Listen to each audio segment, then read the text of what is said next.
dos bandas. Por un lado Gramsci, por otro lado Escuela de Frankfurt. Más o menos se escriben en la misma época. Nosotros acá conocemos más Gramsci porque irrumpe en la década del 80 más o menos, pero en el momento que Gramsci escribe desde la cárcel no lo lee nadie. Son textos que incluso lo acusarán algunos de ser una mala interpretación de la filosofía de Marx, porque Gramsci no era filósofo, era periodista. Y lo interesante de Gramsci está todo escrito en el libro. Yo no perdí ahora tiempo explicando Gramsci porque entiendo que lo fundamental de la charla es ideología de género. Lo fundamental a mi juicio sobre Gramsci son unas tres cosas. Número uno, el concepto de hegemonía, porque con el concepto de hegemonía se empieza a desesencializar el concepto de clase social. La hegemonía, Gramsci la pensaba como un concepto para articular a la clase obrera y a la clase campesina de Italia, una ubicada en el norte y la segunda ubicada en el sur italiano. Pero Gramsci, a diferencia de Lenin, para quien la hegemonía era la dirección política en un marco de alianza de clases, para Gramsci era un intercambio que modificaba la identidad de las clases. Es decir, la clase ya no parece como un constructo cerrado en sí mismo, sino que tiene la potencia de inyectar su propio sentido común en otro tipo de grupo humano. Segundo punto, el rol de los intelectuales. Gramsci hablará de los intelectuales orgánicos y los tradicionales, y dice, tenemos que formar nuestros intelectuales orgánicos.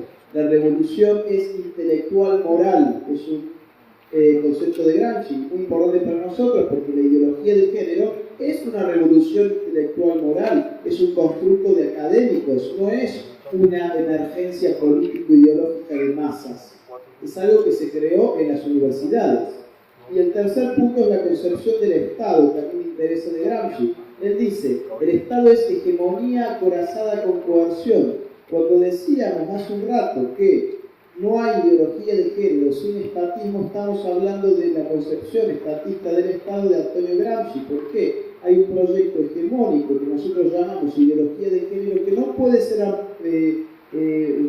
insertado, hecho carne, hecho sentido común, sino es con la coerción del Estado. Y cuando uno saca los pies del plato de la ideología de género, las pinzas represivas del Estado se cierran sobre uno. Entonces, esos tres conceptos le hacen ver a la izquierda la necesidad de dar otro tipo de revolución que precisamente Antonio Gramsci va a llamar revolución gradual y pasiva. Es una extremada síntesis sobre qué tiene que ver Gramsci con todo esto y me parece muy apropiado poder entenderlo. Yo me detuve un poco más con Frankfurt, pero en el libro Gramsci está analizado sobre todos estos puntos. Gracias. Sí, a ver. ¿Alguna chica para que no nos digan que son? A ver. Buenas noches a Agustín y a Nicolás. Mi nombre es Luis Hernández. Yo siempre los he escuchado por internet. Quiero preguntar algo bien concreto. ¿Qué importancia o qué papel tienen los poderes fácticos mundiales, le hace el Club de Bilderberg o el CFR, bueno, y la trilateral, como financiadores de una ideología de género que vendría a ser una superestructura artificialoide para implementar una dictadura mundial? Eso es lo que le quería preguntar. Y una cosita, por favor, algo bien particular. A mí me encantaría tener una versión digital del libro negro de la historia de la izquierda. ¿Sería posible? Eso no lo digo esta noche ni este mes, pero ¿hay alguna versión en Word que yo me pudiera leer? Muchísimas gracias. Bien, la segunda pregunta está hace ya un año, está en Amazon, la versión digital. El ebook está disponible en castellano y creo que en portugués ya está también disponible. ¿Se escucha?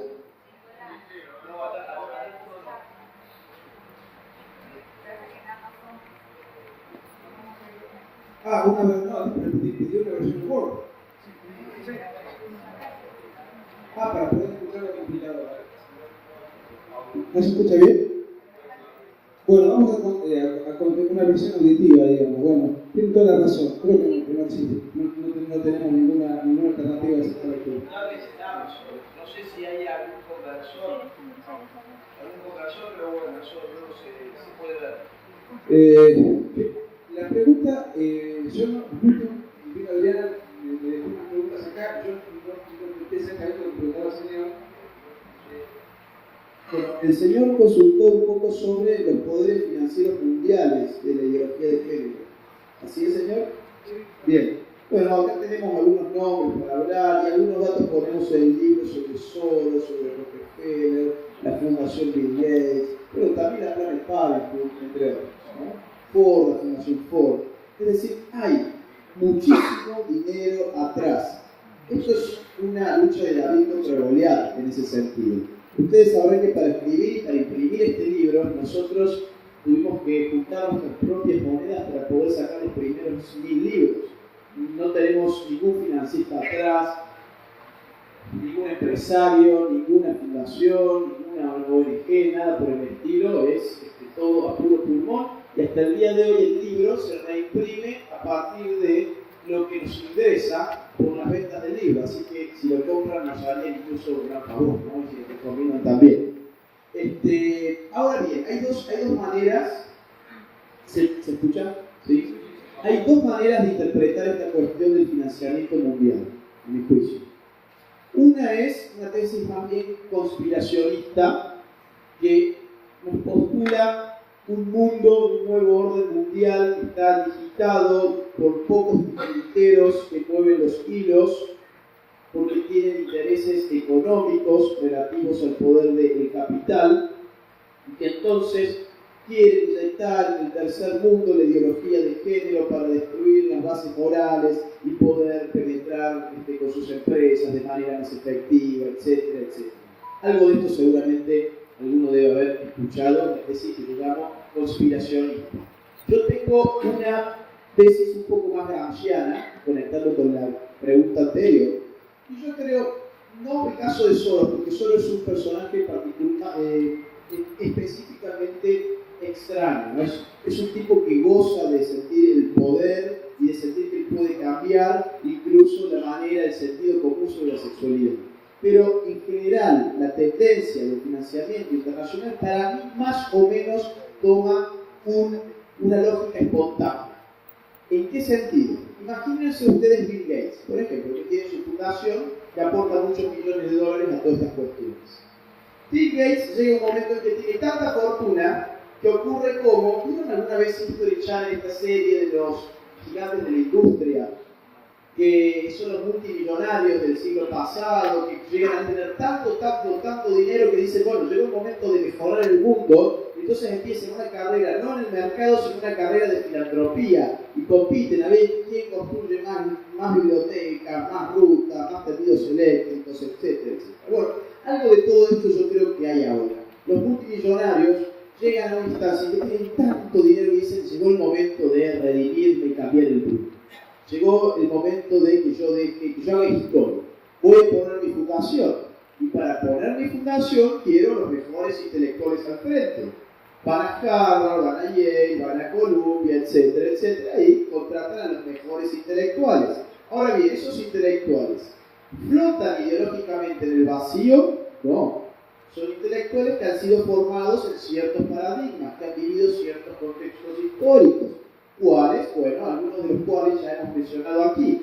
El mayo francés, las revoluciones culturales de los 60, que traen todo este bagaje intelectual atrás. La ideología de género, habíamos marcado que era hegemónica en el campo de la academia. Tanto así que no encontramos ningún libro en contra de esto. Entonces yo no creo que, siguiendo con el caso de, por ejemplo, Bill Gates, habiendo leído a Judith Butler en el género en disputa, haya dicho, esto es lo que tengo que hacer. No, Bill Gates sabe sobre Windows. Y Bill Gates va a llevar al mejor tipo, a los mejores intelectuales de las mejores universidades a que le manejen su fundación. Ahora bien, ¿cómo piensa esa gente? Bueno, va a ser gente que le va a decir, mire señor Bill Gates, usted tiene que poner millones de dólares en esto, porque los homosexuales están sufriendo en el mundo y las mujeres sufren, y etcétera, etcétera. Y el señor Bill Gates toca un botón y transfiere una cantidad enorme de plata a ciertas cuentas bancarias. A ver, hay un poder financiero internacional atrás de esto, no me cabe no hay duda de eso. Lo que yo tengo duda es sobre las explicaciones reduccionistas a pensar que hay intereses del capital atrás de esto. Si algún interés el capital tiene, no es en bajar los índices de natalidad, como dicen las teorías conspiracionistas, es decir, que haya menos población mundial. Si hay algún interés es justamente que haya más gente para más consumo y menos salarios. Economía 1. Así que yo tiendo más a pensar, obviamente que hay intereses ideológicos de algunos financistas, insisto, como Soros, él sí los tiene, y están clarísimos, pero otros no tanto. Otros se explican mejor, yo creo, a través de un análisis de lo que Bourdieu llamará el campo académico, el campo social académico. Y ahí podemos entender que la máquina de producción de intelectuales es el gran problema que hoy tenemos. Esa es más o menos mi posición, y los datos sobre el financiamiento, insisto, están en el libro porque efectivamente existen. Okay. Bueno, muchas preguntas muy interesantes, algunas se repiten entre sí. Hola, ¿este mejor? Esto es fálico.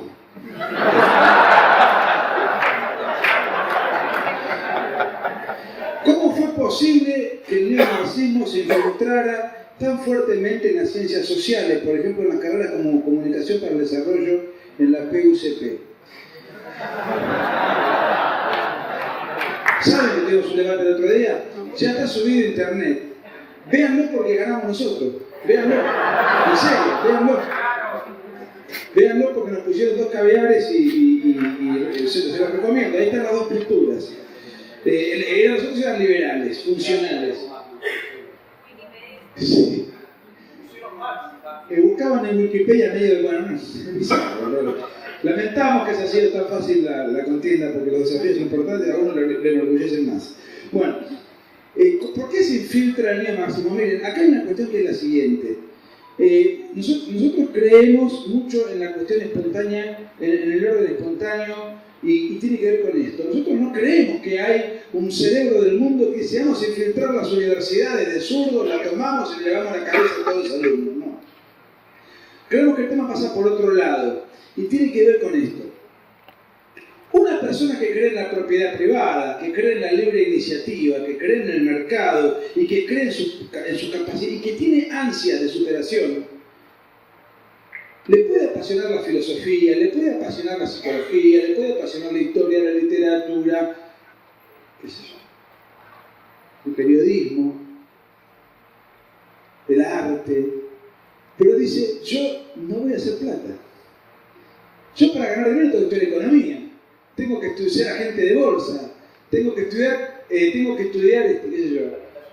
administración de empresas, tengo que estudiar contabilidad, tengo que estudiar algo relacionado con los números.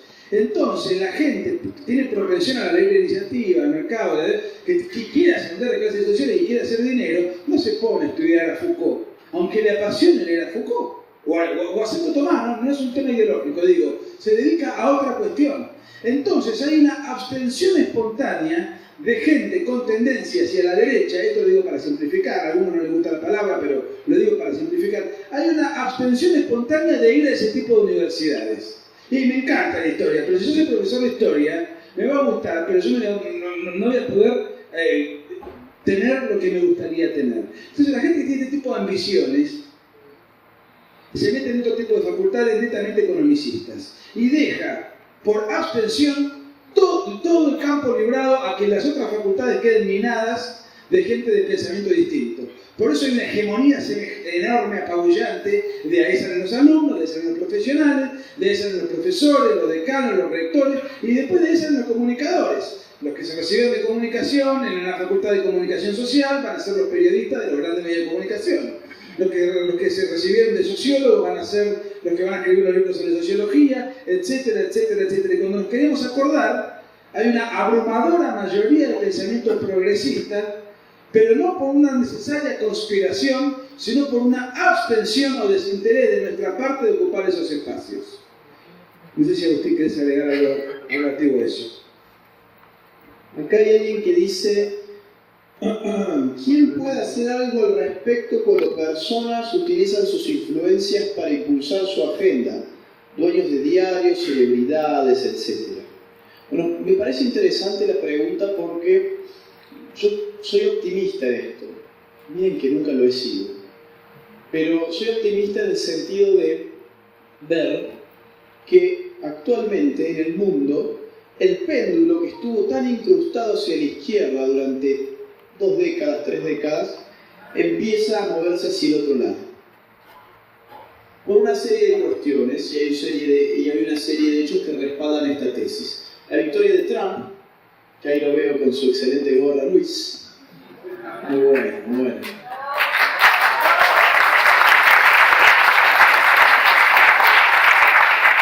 Victoria de Trump, el Brexit de Inglaterra, de Gran Bretaña,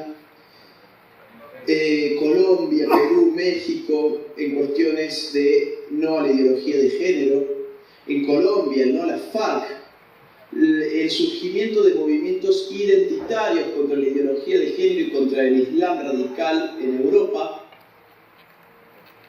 la caída del socialismo de nuestro siglo y el populismo en América Latina, que cayó en Argentina. A Evo le han dicho no a la reelección. Maduro está a punto de caer, Chávez se murió, Fidel Castro se murió, los Kirchner cayeron, en fin, ¿perdón? Sí. Y bueno, también está el caso de Dilma. Piñera va a ser el próximo jefe de Estado en Chile, posiblemente. Así que yo veo que hay un péndulo que se empieza a ir hacia el otro lado. Y acá hay un recurso, hay al menos dos ítems, porque dice, ¿qué se puede hacer? A nosotros nos han cerrado la puerta de todos los medios de comunicación, por la cuestión de la hegemonía que hablábamos recién. Están hegemonizados por la ideología de género y por el neomarxismo. Acá hemos tenido muchos medios, y en nuestro país no tenemos ninguno. Tenemos la página web de Nico y tenemos las redes sociales, punto final. Pero las redes sociales hoy cumplen un rol fundamental. Fundamental. Miren, en el año 2013, el 87% de las personas que se conectaron a Internet lo hicieron para conectarse en una red social. En el año 2007, solamente el 6,5% de las personas que se conectaron a Internet lo hicieron para conectarse en una red social. Eso es una revolución tecnológica y comunicativa sin precedentes. ¿Por qué razón? Porque la red social, la web 2.0 como le llaman, cambia la lógica comunicativa. Nosotros ya no somos los receptores pasivos de los medios tradicionales. Ahora nosotros creamos la información.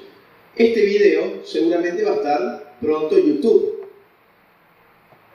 Cualquiera de ustedes que llegue a su casa puede poner su estado en Facebook, puede comentar una noticia, una columna de opinión, pueden tuitear, pueden hacer un montón de cuestiones.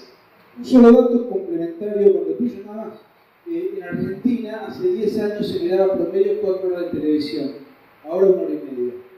Y la mirar televisión no es solamente un sujeto pasivo que absorbe lo que te mandan, distinto de lo que estaba diciendo Agustín, que uno además crea opinión y hay que lectura, ¿no? Sí. Exactamente. La diferencia de estos medios se caen. A través de la web 2.0 nosotros no solamente consumimos opinión, sino que la creamos, la discutimos, la criticamos. Y eso es importantísimo. ¿Por qué? Porque nos permite puentear, saltar la valla que nos han tendido los medios tradicionales de comunicación.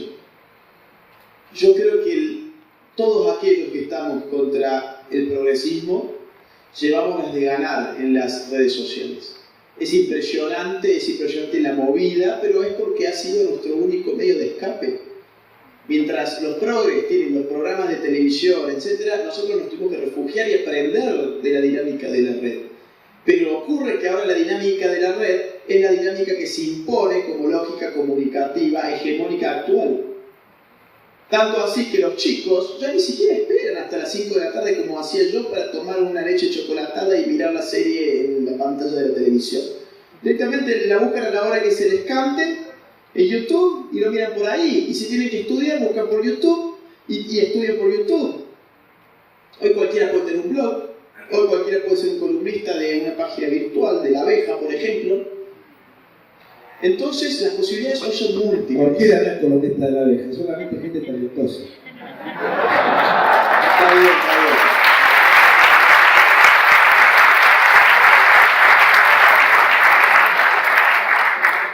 Muy bien.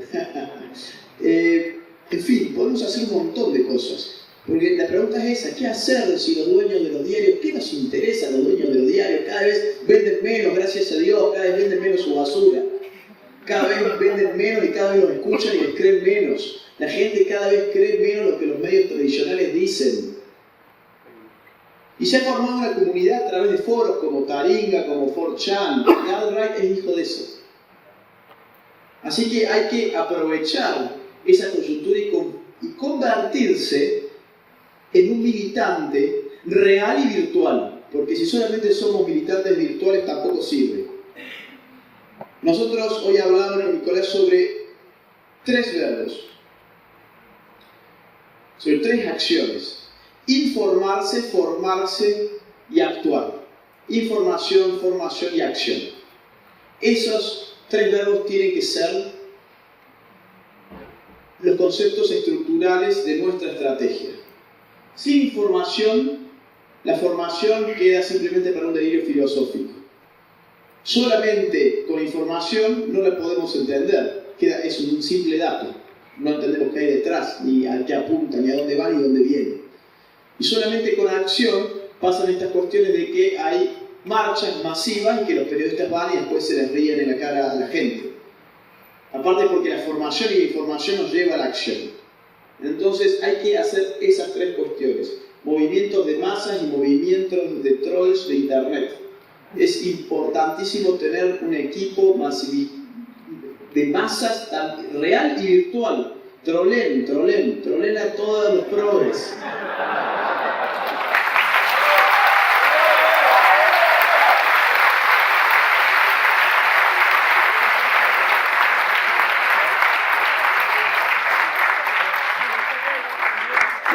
Acá una corta y luego le paso la palabra a Nico si quiere. Dice, ¿qué estrategia política podría ser la más efectiva para capitalizar la necesidad de los no heterosexuales que no comparten la visión de la ideología de género y que actualmente son silenciados por los medios?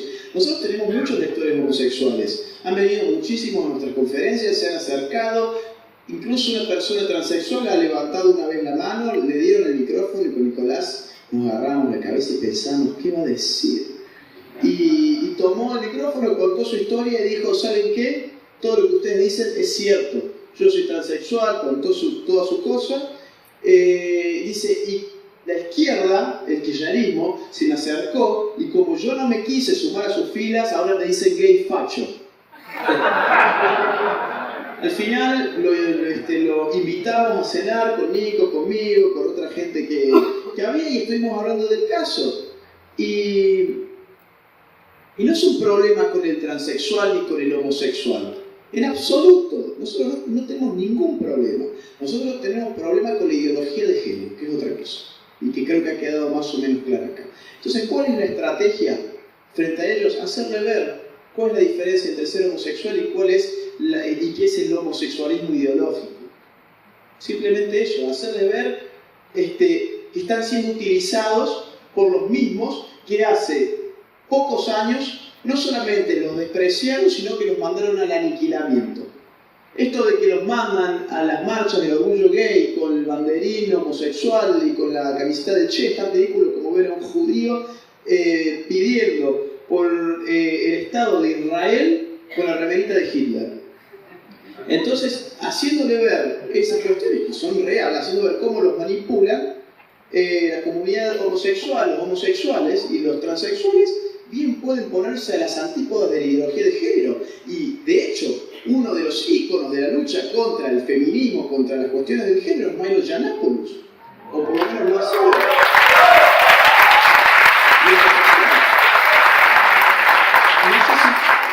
sé si querés sumar algo más, pero creo que más o menos esa sería la respuesta a esa pregunta.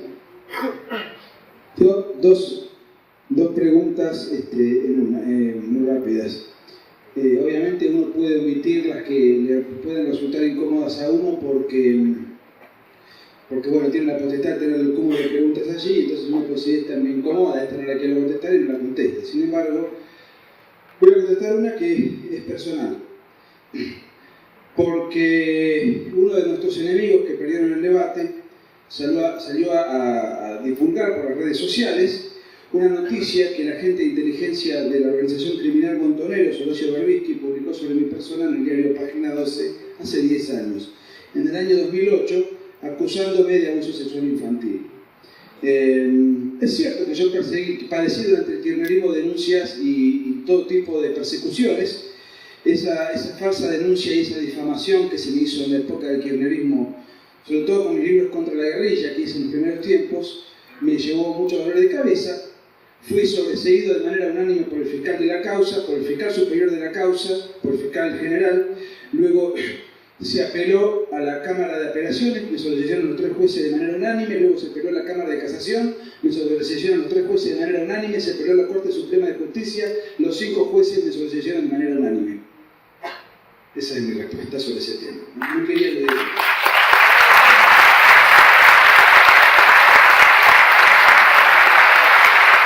Y voy a decir por qué se divulgó esta noticia. Porque en el debate que ganamos en la Universidad Pontificia Católica contra 2 imbéciles,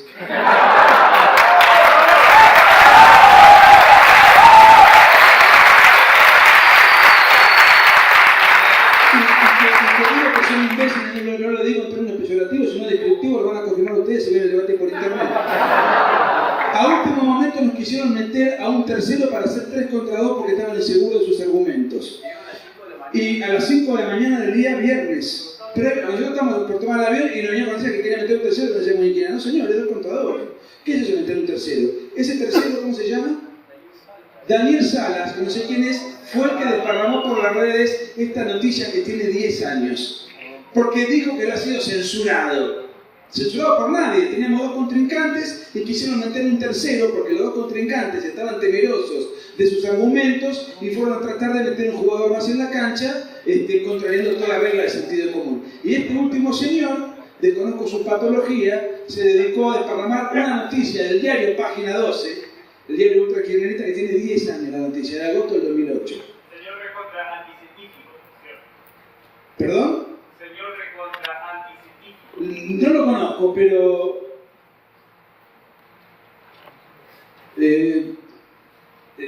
no lo conozco. Sí, el único dato que tengo es esto. Así que le estoy contestando porque seguramente la persona que me hizo esa pregunta, y tengo 100 preguntas ahí para responder, porque quiero responder esa, la respondo precisamente porque... Y a mí me hace una pregunta más que la que yo me bueno, un montón realmente. Me dijo Adriana, que me reta siempre, que diría una más. Y una cortita para Agustín. Alguien preguntó qué es queer. Pero quiero una sola pregunta más. Muy rápida, muy rápida. Alguien me dijo, pregunta acá, algo así fue como que, ¿cómo puede ser que la ideología de género o el matrimonio homosexual, por qué países como Estados Unidos promueve la ideología de género o el matrimonio homosexual? Sí, hablamos que los que inician esto es la nueva izquierda. Por varias razones. Una es por lo que dijo Agustín, que esta ideología es una ideología transversal, abarca todas las clases sociales, culturales, etc. El segundo punto es, ¿quién les dijo que en Estados Unidos no hay izquierda? El Partido Demócrata es un partido de izquierda. Por eso lo primero que hizo Donald Trump es frenar esta embestida, quitarle financiación a las organizaciones abortistas y quitarle poder político a los lobbies del LGBT. Entonces, es cierto que en Estados Unidos la izquierda norteamericana promueve esto, pero no es Estados Unidos como un solo bloque. En Estados Unidos hay pensamientos de los más variopintos. La izquierda norteamericana, que gobernó durante los últimos 8 años, sí estaba consustanciada efectivamente con este tema. O sea, Estados Unidos no es una cosa solitaria, monolítica, tiene también sus propias internas y sus matices. Y la escuela de Frankfurt se gesta en Estados Unidos porque los ideólogos de Frankfurt alemanes emigran a Estados Unidos y desde allí recrean todas estas nuevas teorías. O sea que Estados Unidos es un país que admiro muchísimo, realmente, lo admiro muchísimo. También aparecen estos desvíos. Bueno, bien, queda una más, que voy a hacer por 2. Voy a violar las reglas que me dice Juliana. ¿Cómo? El tema queer, ¿qué es queer? Muy rápido, muy rápido. Queer es la conjunción de gay y de weird, es decir, gay raro. Antes se usaba como un insulto para quienes tenían conductas sexuales extrañas, como la zoofilia y ese tipo de cosas. El tema que fue apropiado, un insulto, pasó a ser la descripción de una teoría pasó a ser el vocablo con el cual significar una nueva corriente que va más allá del feminismo. Es una parte del feminismo que lo supera. ¿Por qué? Porque dice esto que hablamos hace un rato, que en verdad ni la mujer ni el hombre existen.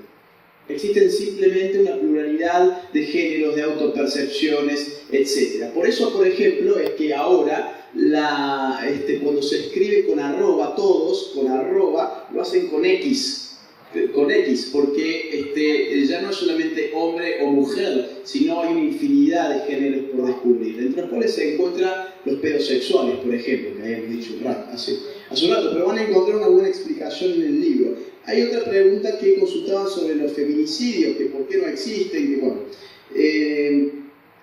rápido. Violencia de género es toda violencia que se ejecuta por motivos de odio hacia el otro género como tal. Yo le pego a una señorita porque ella representa en su género una universalidad que yo odio.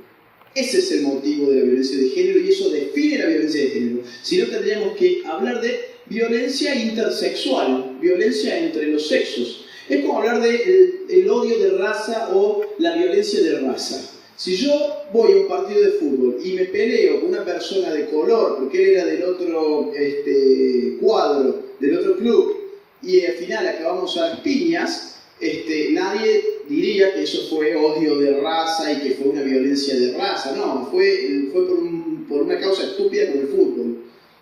Lo mismo ocurre con el tema de la violencia de género, que le da sentido a su artículo 108b del Código Penal, que especifica y tipifica la cuestión del feminicidio, como le llaman acá.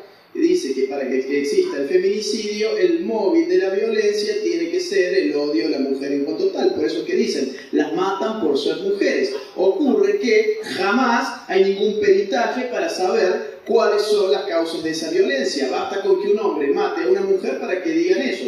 Pero vamos a los números.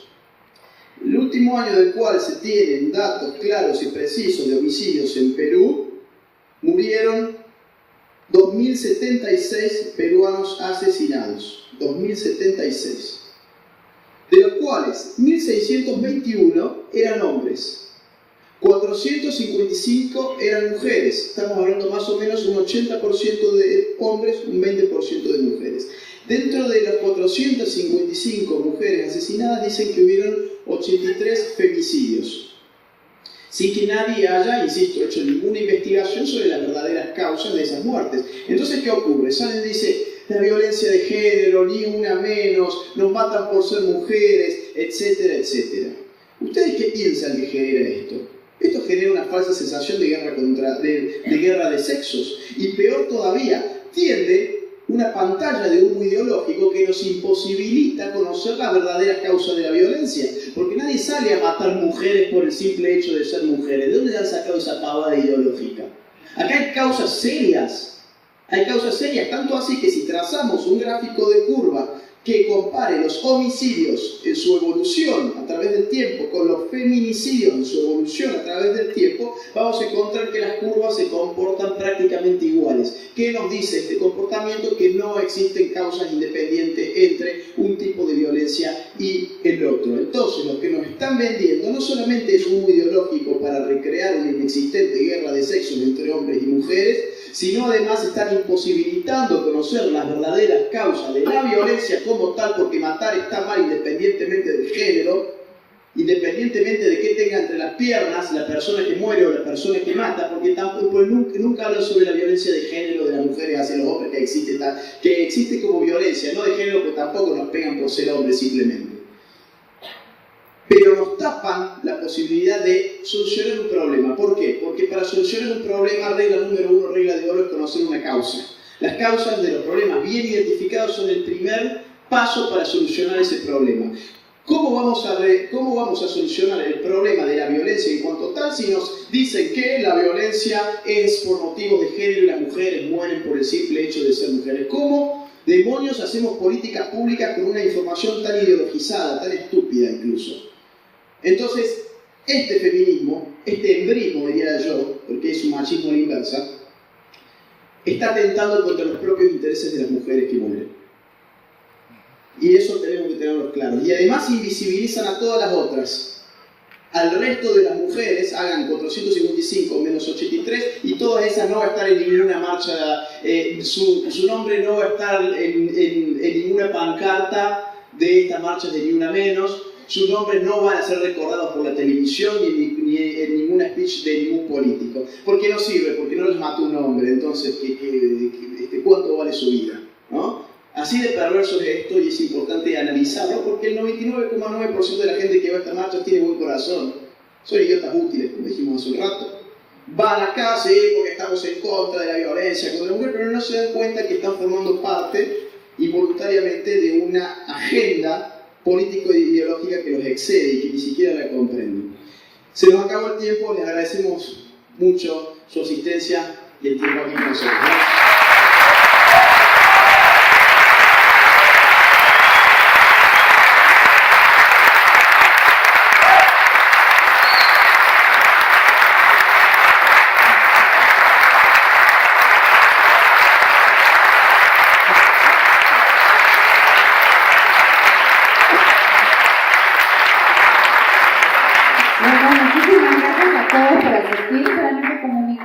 Que la firma del libro se realizará el 22 de abril, el sábado, a las 11 de la mañana en la calle Estados Unidos, 540 Jesús María. Está puesto, a las 11 de la mañana está puesto. Ya es tarde, ellos de verdad que para que vean la lucha en Arequipa tenemos que descansar. Gracias.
Barbie, no me anda. Gracias. Sí. Ahí está Paola. Soy Diego Bernés. Un gusto, ¿cómo es? Diego Bernés. Che, viejo, nunca era. Mucho venir, ¿eh? Sí, sí, sí.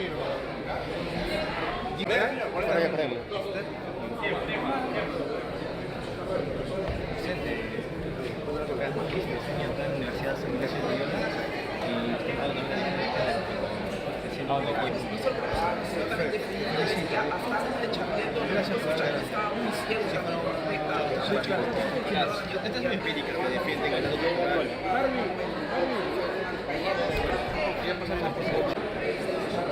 Y eso nos puede las respuestas a gracias. Gracias, Rob.